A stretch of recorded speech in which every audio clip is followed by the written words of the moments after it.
അങ്ങനെ ചിന്തിക്കുന്നില്ല. പിന്നെ എനിക്ക് തോന്നുന്നു ഡയറക്റ്റ് ടാക്സേഷനുമായിട്ട് ബന്ധപ്പെട്ടിട്ട് ഇപ്പൊ ലാസ്റ്റ് ബഡ്ജറ്റിൽ തന്നെ ഒരുപാട് ചേഞ്ചസ് കൊണ്ടുവന്നിട്ടുണ്ടായിരുന്നു. അപ്പൊ ഈ ബഡ്ജറ്റിൽ അത് കാരണം തന്നെ പ്രത്യേകിച്ച് അങ്ങനെ കാര്യമായിട്ട് മൂവ്മെന്റുകൾ വന്നിട്ടില്ല. ഇപ്പോൾ ലാസ്റ്റ് ഇയർ ആയിട്ട് ബന്ധപ്പെട്ട് ടാക്സിന്റെ ഘടനയിൽ ഒരു മാറ്റവും ഇല്ല, പ്രത്യേകിച്ച് ചേഞ്ചസ് ഒന്നും വന്നിട്ടില്ല.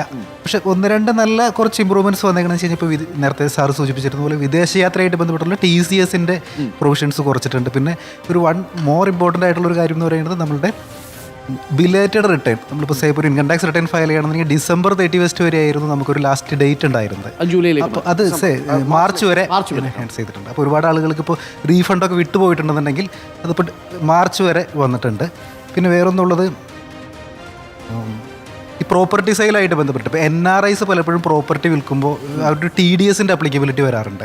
അപ്പോൾ TDSന്റെ അപ്ലിക്കബിലിറ്റി കുറച്ച് ഒരു കോംപ്ലിക്കേറ്റഡ് ആയിട്ടുള്ള പ്രോസസ്സാണ്. അപ്പോൾ ബയ്യർ ടാൻ എടുക്കണം, അങ്ങനെ കുറച്ചൊരു പ്രോസസ്സുള്ള ഇതായിരുന്നു. അപ്പോൾ അതിനെ പാൻ വെച്ചിട്ട് പാൻ ലിങ്ക്ഡ് ആയിട്ട് TDS ഫയൽ ചെയ്യാം എന്നുള്ളൊരു കാര്യങ്ങളൊക്കെ കൊണ്ടുവന്നു. ശ്രീ ദാമോദരൻ